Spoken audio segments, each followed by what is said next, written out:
గణేష్ ఉత్సవాలు దేశవ్యాప్తంగా ఎంతో అంగరంగ వైభవంగా జరుగుతూ ఉంటాయి. కానీ చాలామంది ప్రజలు చూసేది తెలంగాణ రాష్ట్రం వైపు. అటు ఖైరతాబాద్ గణనాథుడు ఎంత ఫేమస్సో బాలాపూర్ లడ్డు కూడా అంతే ప్రత్యేకత ఉంటుంది. అసలు బాలాపూర్ గణనాథుని యొక్క లడ్డూకి ఎందుకు అంత ప్రత్యేకత ఉంటుంది?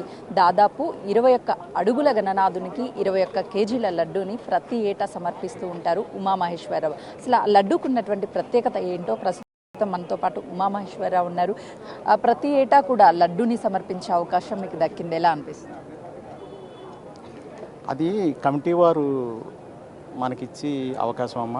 వాళ్ళ సపోర్టు, వాళ్ళు ఇచ్చే గౌరవం, హాస్పిటాలిటీ ఇవన్నీ నాకు బాగా నచ్చుతాయి. వాళ్ళు చేసే పూజలు, భజనలు మనకి విఐపి ట్రీట్మెంట్ కాదు, వివిఐపి ట్రీట్మెంట్. ఆ స్వామివారి ముందు కూర్చొని పూజలు నేను పాల్గొంటే ఫస్ట్ ప్లాస్టిక్ గిన్నెలో పెట్టి ఇచ్చాను. నాకు తృప్తి అవ్వలేదు.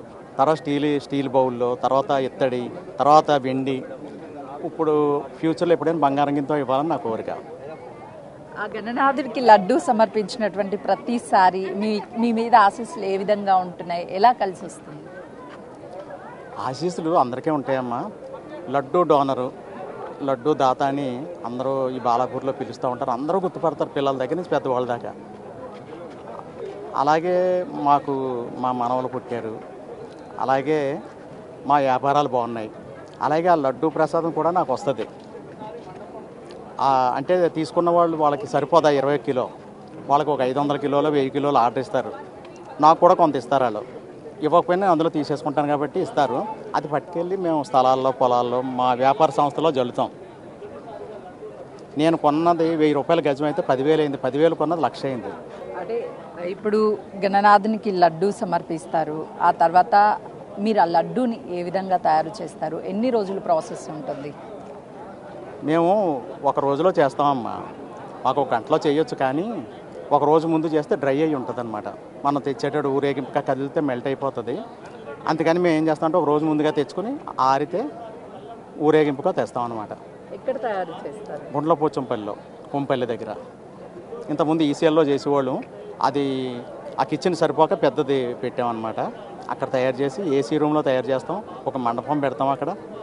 స్వామివారి దగ్గర మేము కూడా ఒక అయ్యగారిని పెట్టి, మా కుర్రోళ్ళు కూడా ఒక 5 మంది మాల ధరించి మా వాళ్ళందరూ పాల్గొని చేస్తామన్నమాట. మా ఫ్యామిలీ మెంబర్స్ కూడా. అంటే ఓన్లీ బాలాపూర్కి లడ్డుని ఇస్తూ ఉంటారా, ఇంకా ఎక్కడెక్కడికైనా? మా ఈసీఎల్లో సోమశేఖర్ రెడ్డి గారు పెడతారు అక్కడ. ఇంకా చాలా ఇక్కడే 2-3 చోట్ల ఇస్తుంటామమ్మా. వదలరు, పట్టుకుని తీసుకెళ్ళి పూజలు చేయించారు, లడ్డూలు నా చేత పెట్టింటారు. అది ఏంటంటే మన దగ్గర ఉన్నంతసేపు అది ఫుడ్ ఐటమ్ అమ్మ. ఆ స్వామివారి చేతిలోకి వెళ్ళి ప్రసాదంగా మారుతుంది. దానికి ఒక శక్తి ఉంటుంది అనమాట. అందులోనూ ఇక్కడ ఈ బాలాపూరు స్థల ప్రభావం అది. అయితే 15 సంవత్సరాల నుంచి కూడా లడ్డూని గణేషునికి సమర్పిస్తున్నాము. సమర్పించినప్పటి నుంచి అంతా మంచిగా జరుగుతుంది. ఆ దేవుడి అనుగ్రహం మా మీద ఉంది కాబట్టి ఆ గణనాథునికి లడ్డూని సమర్పించే అవకాశం మాకు రావడం చాలా సంతోషంగా ఉంది అని చెప్తున్నారు లడ్డూ డోనర్ ఉమామహేశ్వరరావు. కెమెరామెన్ శ్రీకాంత్తో సుజాత, బాలాపూర్.